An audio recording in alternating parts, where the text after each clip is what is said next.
하나님의 말씀은 오늘 마가복음 6장 7절에서 11절까지입니다. 마가복음 6장 7절에서 11절까지 우리 같이 읽겠습니다. 12 제자를 부르사 둘씩 보내시며 더러운 귀신을 제하는 권능을 주시고 명하시되 여행을 위하여 지팡이 외에는 양식이나 배낭이나 전대의 돈이나 아무것도 가지지 말며 신만 신고 두벌 옷도 입지 말라 하시고, 또 이르시되 어디서든지 누구의 집에 들어가거든 그곳을 떠나기까지 거기 유하라. 어느 곳에든지 너희를 영접하지 아니하고 너희 말을 듣지도 아니하거든 거기서 나갈 때에 발 아래 먼지를 떨어버려 그들에게 증거를 삼으라 하시느니. 아멘. 할렐루야.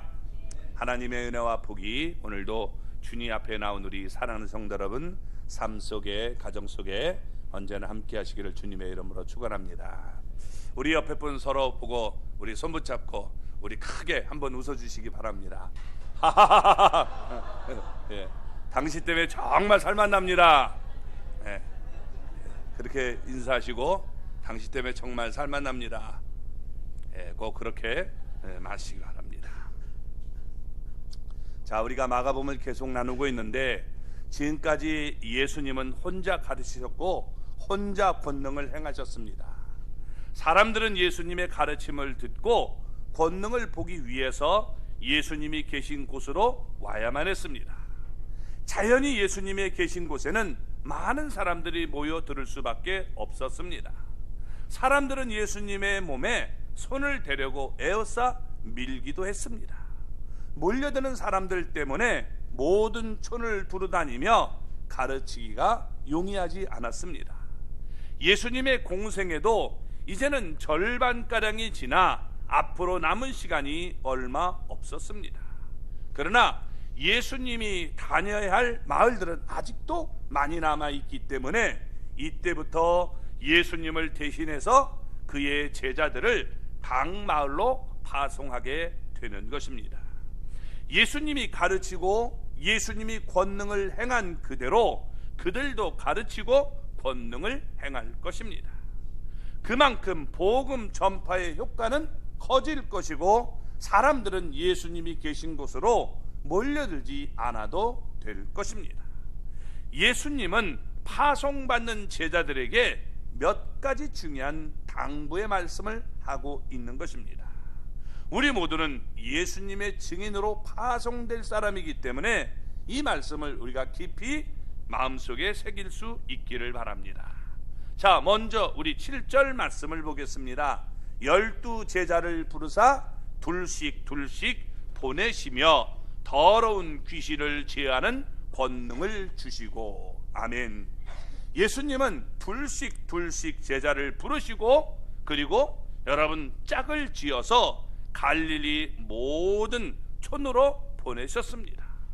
그러니까 12명을 부르셨는데 둘씩 짝을 지었으니까 6팀으로 나누어서 파송한 것입니다. 그들과 예수님이 함께 하면서 많은 것들을 배웠습니다. 우리가 교회가 성장하려면 먼저 모이는 것을 우리가 잘해야 됩니다. 모여서 말씀을 배우고 기도하고 예배도 드리고, 그리고 이제는 우리가 흩어지는 그런 모습을 가져야 되는 겁니다. 그래서 항상 교회는 모였다가 흩어지는 것을 잘해야 되는 것입니다. 또 우리는 함께 일하는 법을 배워야 합니다. 예수님도 혼자 일하시지 않고 함께 일하는 것을 우리에게 가르쳐 줬습니다. 그러나 아직도 더 훈련을 받아야 했습니다. 자, 따라서 둘씩 서로 도와가면서 할 일을 할 때 잘 일을 감당할 수 있고 듣는 사람들에게도 신뢰감을 줄 수 있는 겁니다. 그래서 둘씩 짝을 지어서 가는 것이 참으로 중요한 것입니다.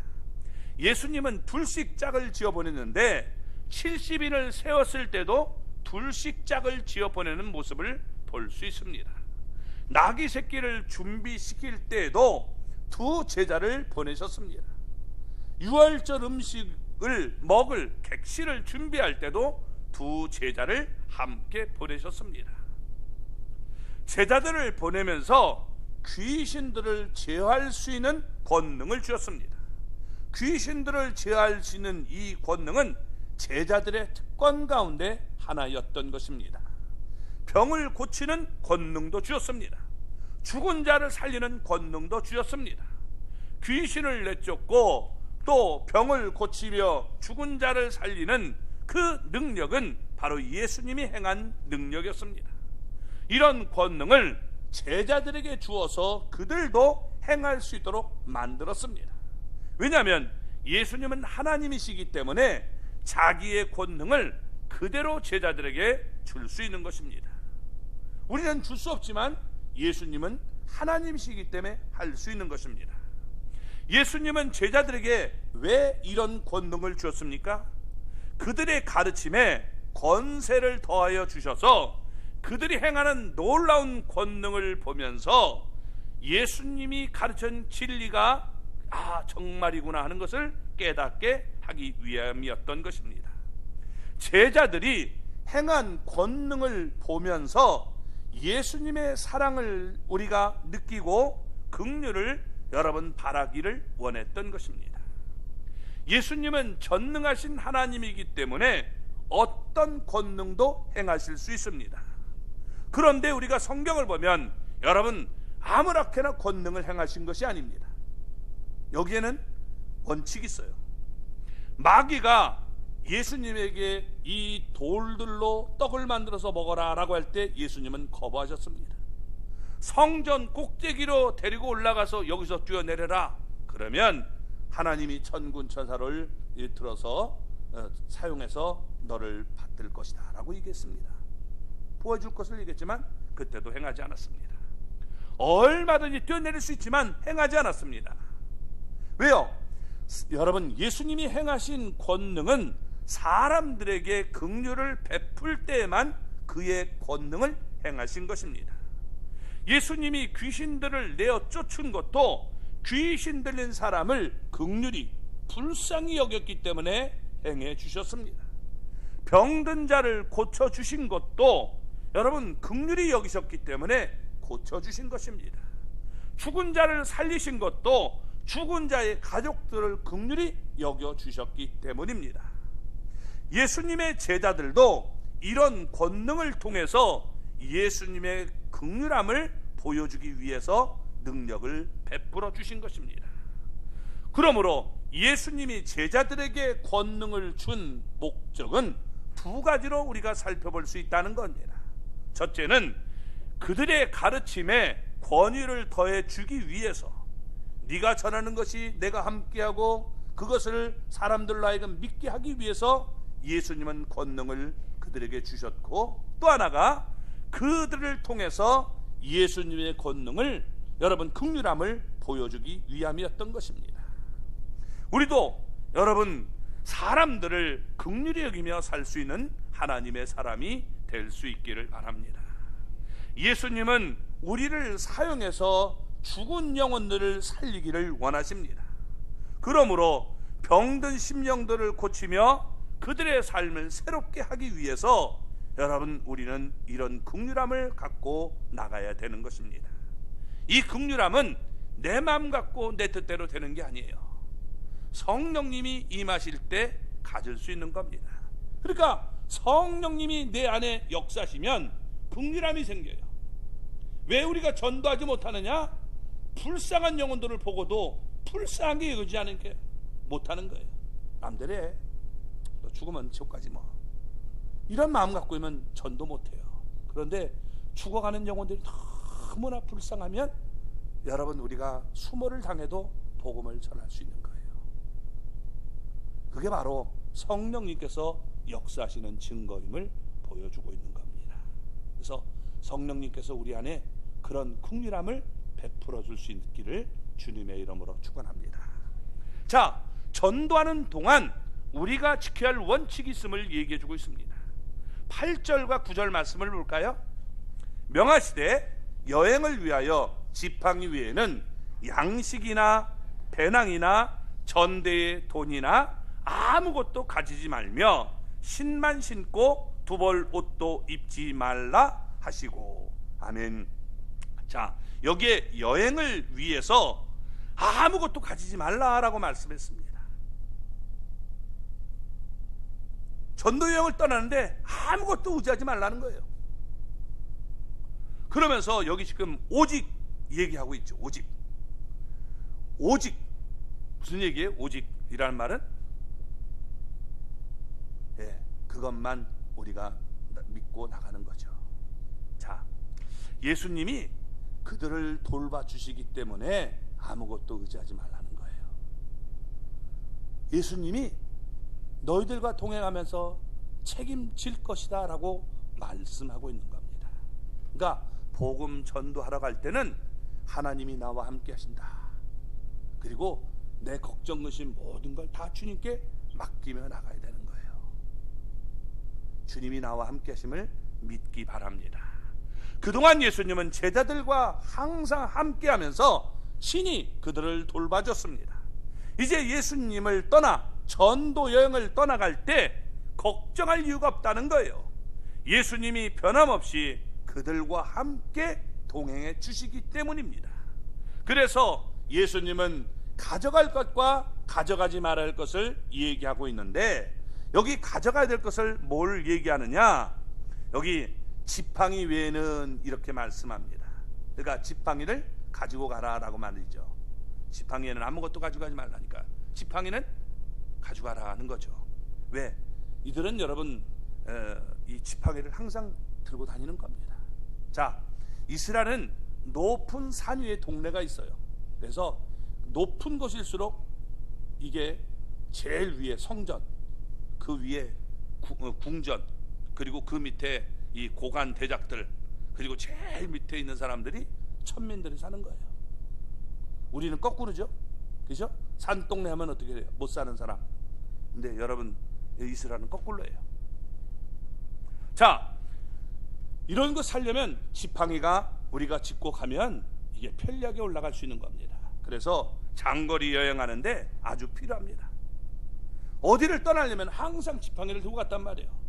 그러니까 특히 이 들짐승들이 성가스럽게 굴 때는 지팡이가 요긴하게 물릴 수도 있는 겁니다. 그래서 항상 길을 떠날 때는 지팡이를 들고 갔는데 그런 모습으로 그냥 나가라는 겁니다.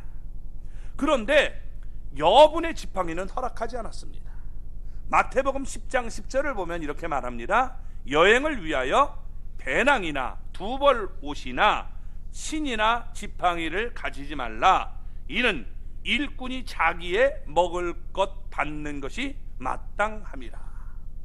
그들의 지팡이가 부러지지 않도록 여러분 예수님이 도와주시기 때문에, 돌봐주시기 때문에 여기 지금 두 벌의 지금 지팡이 이런 것 필요 없다는 거예요. 그냥 네가 갖고 있는 것 하나만 들고 나가라 라고 말하고 있습니다. 두 번째가 신입니다. 신. 전도를 나가려면 신을 신고 나가잖아요. 그러니까 하나 신 신고 나가는 거 그대로 나가라는 겁니다. 그런데 여분의 신은 가져가지 말래요. 지금 신고 있는 신으로 만족하다라고 말씀하고 있는 겁니다.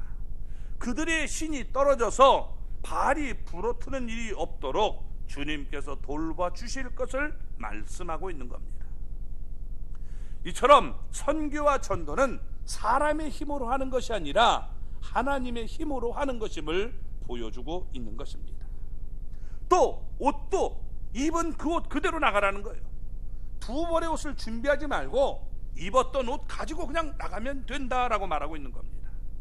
그들이 입고 있었던 한 옷에 한 옷만, 여러분 한 벌의 옷으로만 만족하다는 것입니다. 성경을 보면 여러분 들의 백합화를 입히시는 하나님이 그들을 입히시고 그들의 옷이 헤어지지 않도록 여러분 돌볼 것을 말씀해 주고 있습니다. 그래서 이스라엘 백성들이 여러분 어떻게 돼요? 애굽에서 나왔을 때 그들의 입었던 옷이 헤어지지 않고 또 신이 헤어지지 않던 모습을 우리가 볼 수 있는 것입니다. 하나님의 도움과 섭리를 살펴볼 수 있는 것이죠. 그러니까 하나님의 말씀을 믿고 나가면 된다라고 말하고 있는 겁니다. 가져가지 말아야 될 것을 얘기합니다. 뭘 가져가지 말라냐? 양식을 가져가지 말라라고 말씀했습니다. 그들이 먼 길을 가려면 여러분 여행 도중에 먹어야 되지 않겠습니까?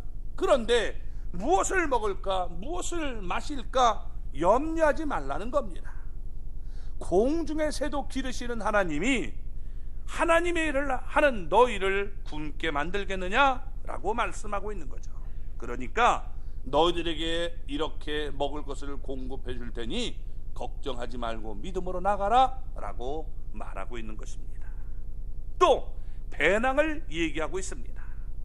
이 배낭은 그 안에 양식을 넣을 수 있는 것입니다. 또 여분의 옷이나 신발, 지팡이 이런 것을 넣어서 가지고 가는 것입니다. 그런데 이거 가져가지 말래요. 주님이 모든 것을 책임지시기 때문에 그런 것을 예배할 필요가 없이 믿음으로 가라 라고 말씀하고 있는 겁니다. 그래서 배낭을 가지고 가지 않았던 것입니다. 또 전대의 돈을 가지고 가지 말라라고 말합니다. 전대는 돈을 넣어서 이렇게 어깨에 두르거나 허리에 이 두르는 띠를 우리가 말합니다. 자, 사람은 여러분 먹을 때가 되면 돈이 있으면 걱정이 없어요. 돈이 있으니까 돈 주고 사 먹으면 되죠. 그런데 주님이 먹을 것을 공급해 줄 테니 두려워하지 말라라고 말씀하고 있는 겁니다. 또 여러분 우리가 먼 곳을 떠날 때 잠잘 곳이 필요하지 않습니까? 잠잘 때가 되면 주님이 여러분 잠잘 것도 다 말해 줄 테니까 걱정하지 말고 믿음으로 나가라 라고 말씀하고 있는 겁니다. 그러므로 그들이 전대에 이 돈을 가지고 갈 필요가 없다라고 말씀하고 있는 겁니다. 자, 이 말씀을 우리가 보면 여러분 예수님께서 하신 말씀을 그대로 지금 실천하고 있음을 보여주는 겁니다. 예수님은 제자들에게 너희는 무엇을 먹을까? 무엇을 마실까? 무엇을 입을까? 염려하지 말라라고 말씀했습니다. 그런 것들은 다 이방인들이 하는 거다. 너희는 하나님의 자녀가 아니냐? 그러니까 하나님이 너희들을 먹이시고 입히시고 너희들을 기르신다라고 말씀했던 겁니다. 전도 여행을 하면서 이런 걱정하지 말고 믿음으로 나가라고 말씀하고 있는 겁니다. 주님은 뭐라고 말씀하셨습니까? 너희는 먼저 그의 나라와 그의 의를 구하라. 그리하면 이 모든 것을 너희에게 더하여 주시리라 라고 말씀했습니다. 따라서 그들은 전적으로 예수님을 의지하고 나가면 됐던 것입니다. 누가복음 22장 35절을 보면 이렇게 말씀합니다. 그들에게 이르시되 내가 너희를 전대와 배낭과 신발도 없이 보내었을 때에 부족한 것이 있더냐? 이르되 없었나이다. 그들이 부족한 것이 있었어요? 없었다라고 그들은 고백했습니다. 그러니까 여러분 하나님이 그들을 먹이시고 또 입히시고 잠을 다 잘 수 있도록 만들어 줬던 것을 볼 수가 있는 겁니다. 그때는 제자 훈련 중이었던 것입니다. 자, 그래서 여러분 이렇게 지금 하고 있는 겁니다. 그러면 우리가 생각해 볼 것이 있어요. 예수 믿는 사람들은 아무것도 준비할 필요가 없죠? 그냥 믿습니다면 됩니까? 예? 성경 말씀 그렇게 나왔잖아요. 예, 이러면 이게 문제가 되는 거예요. 왜냐하면 이때는 제자 훈련 중이란 말이에요. 그렇죠? 우리가 성경은 언제나 양면성이 있어요. 그래서 한쪽만 갖고 막 그렇게 하면 이단들이 즐겨 쓰는 방법이에요.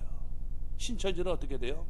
다 갖다가 재산을 갖다가 여러분 교회에다가 갖다 바치게 만들잖아요. 신천지에. 또 저 하나님의 교회라고 하는 것들도 다 집을 배신할 수 있으니까 여러분들이 집을 다 정리해 가지고 거기다 내라는 거예요. 그러면 어떻게 돼요? 나가고 싶어도 나갈 수 있겠어요? 못 나가겠어요? 못 나가잖아요. 그렇죠? 거기다 넣어가지고 이단인 걸 아는데 이거 나가지도 못하는 사람들이 얼마나 많은지 몰라요. 이게 문제인 겁니다. 여러분 이건 올바른 게 아니에요. 왜냐하면 주님께서 지금 제자 훈련하시면서 하나님이 먹이시고 입히시고 기르시는 것을 그들에게 가르쳐 주기 위해서 얘기했던 겁니다. 우리는 여러분 일생을 살아가면서 옷 한 벌만 입고 신발 하나만 입고 우리가 살아야 되는가? 그렇지 않습니다. 왜냐하면 여러분 지금 이들의 훈련은 길어야 며칠 또 우리가 몇 주 정도의 훈련이었던 겁니다. 그래서 훈련을 통해서 전적으로 하나님을 의지하는 방법을 배워야 했던 거예요. 그래서 예수님은 그들에게 여행을 위해서 아무것도 가지지 말고 나가라고 당부를 했던 것입니다. 그러나 이후에는 사정이 달라집니다. 그래서 여러분 이런 말씀도 있다는 걸 우리가 기억해야 돼요. 누가복음 22장 여러분 36절을 보면 한번 읽어볼까요? 이르시되 이제는 전대 있는 자는 가질 것이요 배낭도 그리하고 검 없는 자는 겉옷을 팔아 살지어다. 아멘. 왜? 이 땅을 살아가는데 전대 있는 자는 가지고 있으라는 거예요. 그리고 배낭도 그리하고 거기에 필요한 것 채워 놓으라는 거예요. 더군다나 검 없는 자는 겉옷을 팔아 살지어다. 너들을 죽이려고 하는 그런 해치려고 하는 자가 있기 때문에 스스로를 보호하기 위해서 검을 가지고 있어라 라고 얘기한 겁니다. 예수님이 준 것으로 준비하고 스스로를 보호하며 사는 것이 여러분 우리가 지혜롭게 사는 방법이에요. 하나님은요 우리를 하여금 이 땅에 살아가면서 준비하는 인생이 되기를 원하고 있는 거예요.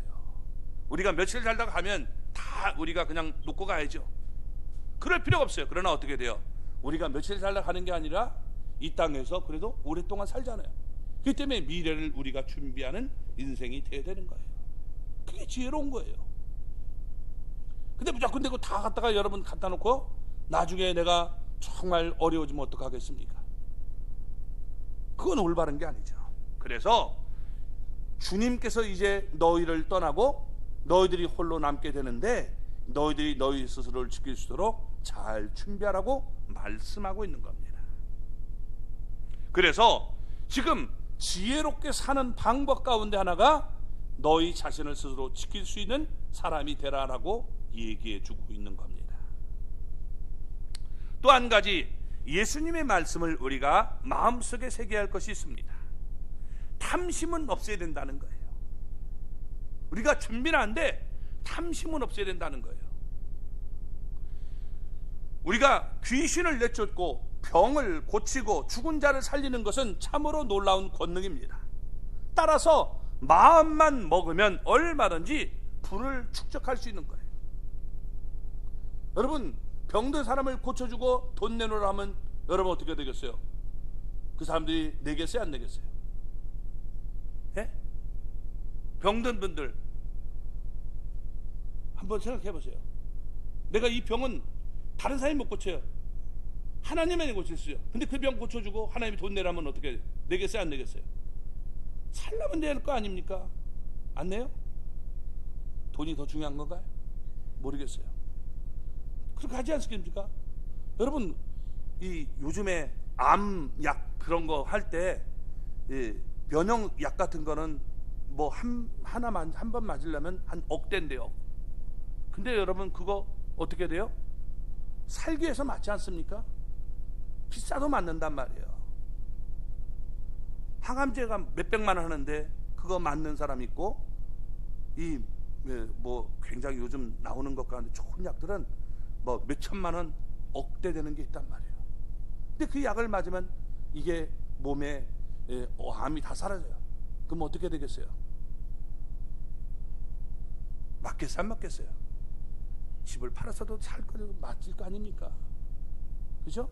그러면 여러분 이게 돈을 축적할 수 있는 거예요. 근데 주님은 뭐라고 말씀하십니까? 여러분 그렇게 하지 말라는 거예요. 얼마든지 돈을 축적할 수 있는데 예수님은 배낭도 가지 말고 전대도 가지 말라라고 말씀하시면서 그런 것을 의지하고 나가면 탐심이 생길 수 있기 때문에 의지하는 마음을 잃을 수 있기 때문에 그렇게 하지 말라라고 말한 겁니다. 그러면서 예수님이 하신 말씀이 여러분 마태복음 10장 8절을 보면 이렇게 얘기합니다.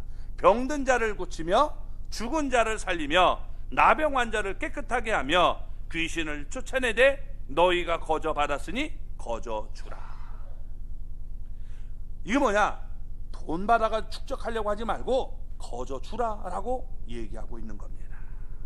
예수님은 제자들에게 놀라운 권능들을 아무 값없이 거저 줬습니다. 그러므로 제자들도 자기들이 받은 권능을 행할 때 여러분 사람들에게 거저 이렇게 마땅히 행해야 된다라고 얘기하고 있는 겁니다. 그들에게 필요한 것은 고통을 당하는 사람들을 긍휼히 여기는 마음을 가지고 고쳐주는 마음을 가지고 전하면 하나님이 여러분 그들을 책임지신다는 거예요. 자, 그러면 우리가 또 이렇게 생각할 수 있죠. 아, 그러면 목회자들 우리가 사례비 받지 말고 해야 되는가? 성경 못 읽어보셨습니까? 거저주라고 했으니까 이게 사례비 받지 말고 일해야 되는 것 아닙니까? 그런 뜻이 아닙니다. 왜요? 여러분 마태복음 10장 10절 우리 하반절을 보면 이렇게 얘기합니다. 자, 이는 일꾼이 자기의 먹을 것 바라는 것이 마땅함이라. 일꾼은 자기의 먹을 것을 받는 것이 마땅한 거예요. 그러니까 여러분 이 말씀은 뭐냐? 탐심을 없애야 된다는 거예요. 일꾼이 자기 일하는 거 받는 건 당연한데 이거 쌓아두려고 하는 마음, 그건 올바른 게 아니에요. 교회 사례비를 줘도 적당한 선에 줘야 돼요. 막 이거 해가지고 뭐 어떤 사람처럼 5천 막 이런 식으로 하면 이건 여러분 문제가 되는 거예요. 그 사람도 썩고 교회도 썩는 거예요. 살아갈 수 있게는 해줘야 되는 거죠. 필요한 것을 살 수 있도록 만들어줘야지만 너무 축적하게 만들면 곤란한 거예요. 그래서 성경은 이렇게 양면적으로 얘기를 하고 있는 겁니다. 우리는 탐심을 없애야 돼요. 탐심이 우리를 썩게 만들어요. 그래서 여러분 잠언의 이 저자 가운데 하나인 아굴은 이런 기도를 드렸습니다. 우리 잠언 여러분 30장 우리 8절과 9절을 보면 같이 한번 읽어볼까요? 곧 헛된 것과 거짓말을 내게서 멀리 하옵시며 나를 가난하게도 마옵시고 부하게도 마옵시고 오직 필요한 양식으로 나를 먹이시옵소서. 혹 내가 배불러서 하나님을 모른다 여호와가 누구냐 할까 하오며 혹 내가 가난하여 도둑질하고 내 하나님의 이름을 욕되게 할까 두려워함이니이다. 아멘. 여러분 그래서 두 가지 지금 얘기를 하고 있는 거예요. 내가 너무나 배가 불러가지고 하나님이 어디 있어 이러면서 거만 떨 그런 모습 되기도 곤란하고 내가 너무 가난해서 정말 이게 도둑질하고 하나님의 이름을 욕되게 하는 일도 없게 해달라라고 얘기하고 있는 것이죠. 그래서 제자들이 가져야 될 태도는 이런 모습을 가져야 되는 겁니다. 모든 탐심을 없애고 예수님을 우리가 전적으로 의지할 수 있는 사람이 될 수 있기를 바랍니다. 그러면 예수님은 항상 우리에게 족한 은혜를 주실 것입니다. 또한 우리가 나갈 때 여러분 어떤 형편에 있든지 자족하는 방법을 배워야 되는 거예요. 이만하면 됐다. 여기서 해줄 때 이 정도면 내게 과분한 거야. 이런 자세를 우리가 취하고 나가야 된다는 겁니다. 있는 줄로 우리가 족한 줄로 알고 자족하는 마음을 가져야 된다라고 말하고 있는 겁니다. 그래서 제자들의 이 태도는 항상 이렇게 족한 줄로 우리가 만족할 수 있는 사람이 되어야 된다는 겁니다. 그러면서 여러분 거처할 곳이 정해지면 떠나지 말고 계속 그곳에 머물러라 라고 얘기합니다. 자 10절 말씀을 먼저 보겠습니다. 또 이르시되 어디서든지 누구의 집에 들어가거든 그곳을 떠나기까지 거기 유하라. 아멘. 이제 예수님은 그들의 숙소에 관한 지침을 말씀했습니다. 그들은 사람들 앞에서 놀라운 권능을 행하게 될 거예요. 은혜를 끼치게 됩니다. 귀신을 쫓아내고 병을 고치고 죽은 자를 살리면 사람들은 그들을 자기 집으로 모셔다가 여러분 그들을 이제 재워줄 것입니다. 먹여줄 것입니다. 그때 어떤 사람의 집에 머물러야 하느냐 하고 있는 겁니다. 여기 마태복음 10장 11절을 보면 이렇게 말합니다. 어떤 성이나 마을에 들어가든지 그 중에 합당한 자를 찾아내어 너희가 떠나기까지 거기서 머물라. 여러분, 어떤 성이나 마을에 들어가든지 그 중에 합당한 자를 찾아내서 합당한 자를 찾아내라는 거예요. 그래서 너희가 떠나기까지 거기서 머물러라 라고 얘기했습니다. 잘 보세요. 부유한 자의 집이 아닙니다. 합당한 자의 집에 머물러라는 거예요. 합당한 자가 뭡니까? 합당한 자는 은혜를 내가 갚을 줄 아는 사람, 은혜를 받았으면 은혜에 대해서 내가 감사할 줄 아는 사람, 그런 사람의 집에 있으라는 거예요.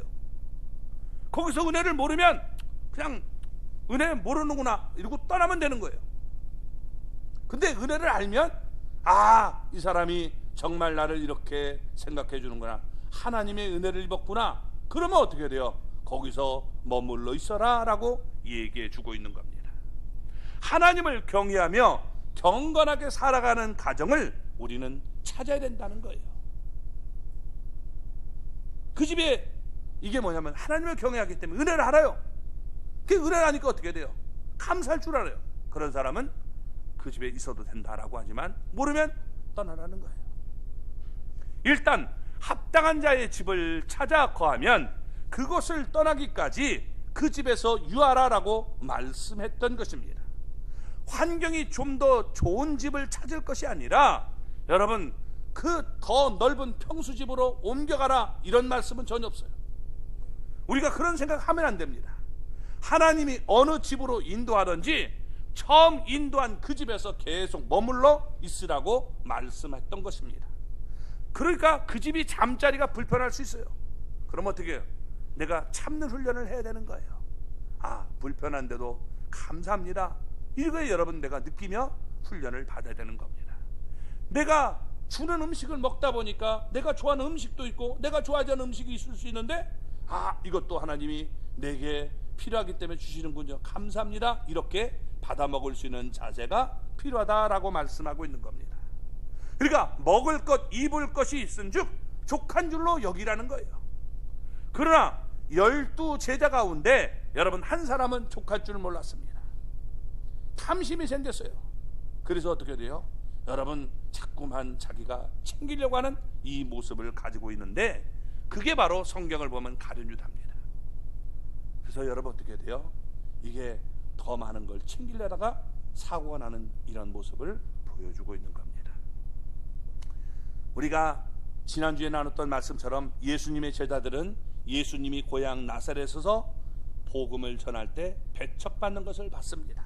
따라서 제자들도 그들도 같은 경우를 당할 수 있다 이렇게 여기고, 사람들이 그들을 영접하지 않으면 우리 말을 들어주지 않을 때 어떡합니까? 할 때 예수님께서 이렇게 말씀하신 겁니다.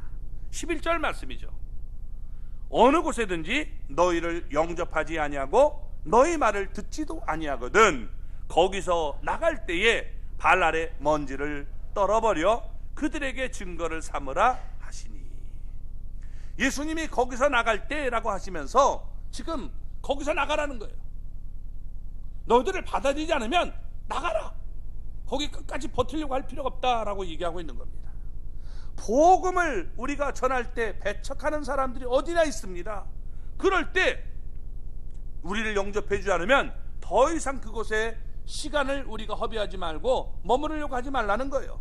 다른 곳으로 옮겨가서 다른 사람들을 가르치고 권능을 행해야 된다라고 말하고 있는 겁니다. 그래서 나갈 때 발 아래 먼지를 떨어버려라 라고 말하고 있는 것입니다. 이런 행위는 유대인들의 풍습이었습니다. 유대인들은 이방인들을 부정하게 여겼어요. 그래서 이스라엘 땅을 벗어났다가 되돌아올 때는 반드시 몸에 묻은 먼지를 떨어버렸습니다.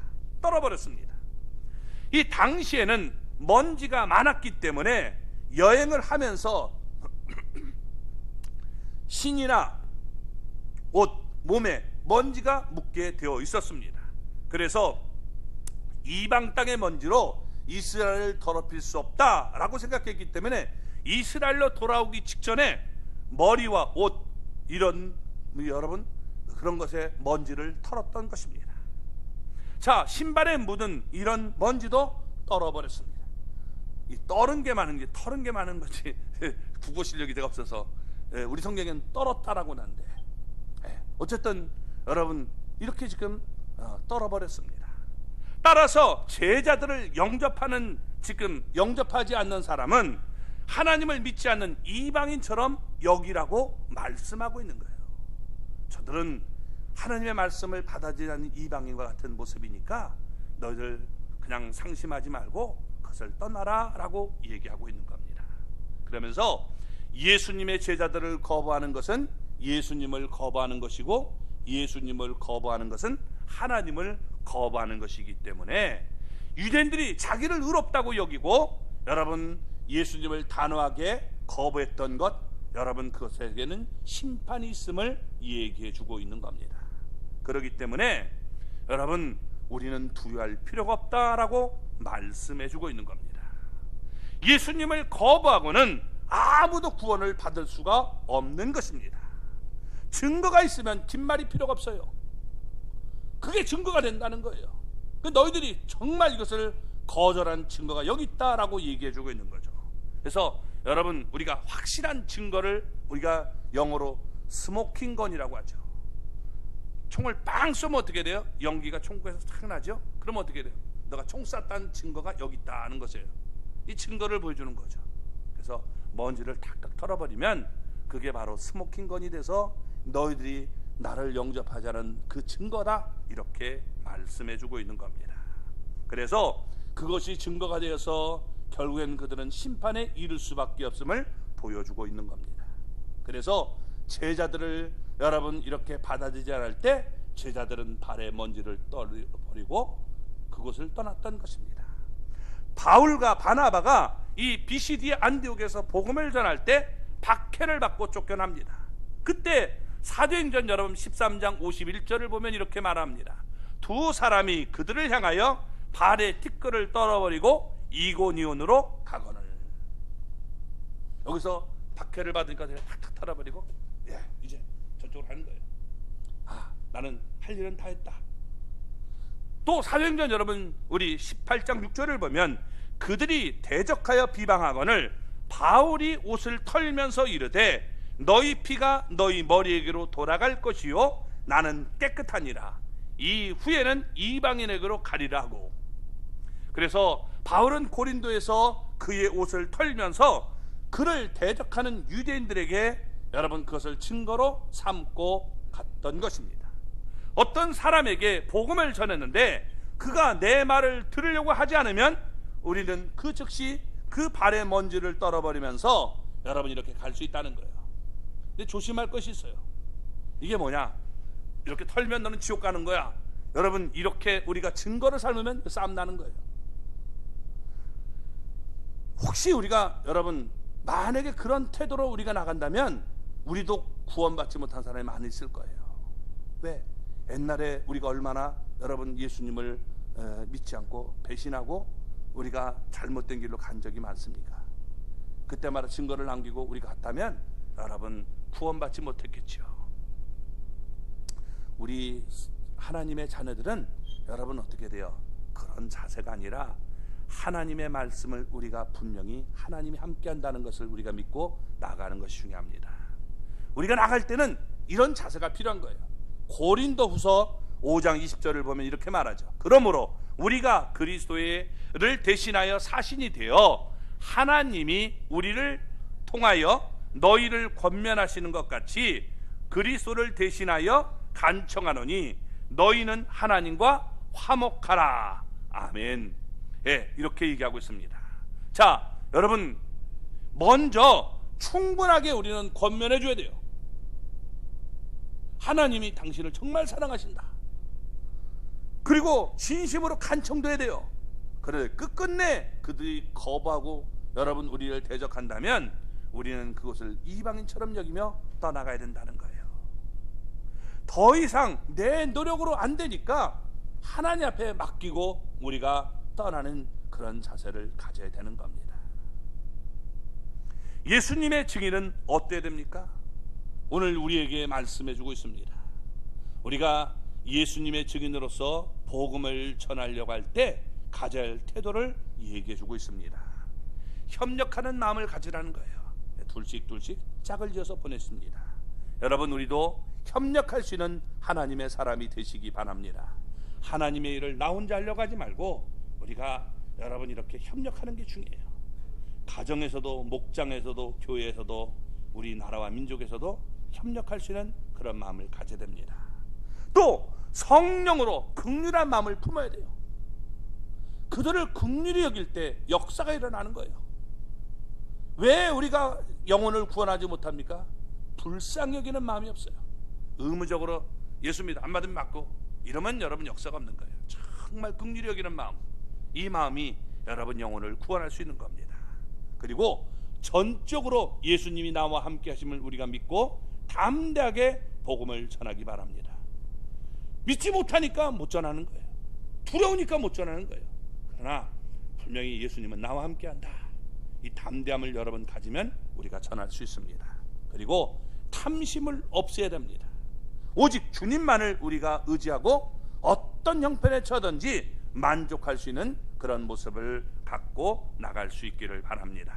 그래서 주님이 나와 함께 하신다는 분명한 믿음을 가지고 여러분, 우리도 주변에 있는 사람들에게 복음을 전할 수 있는 저와 여러분이 되기를 주님의 이름으로 축원합니다.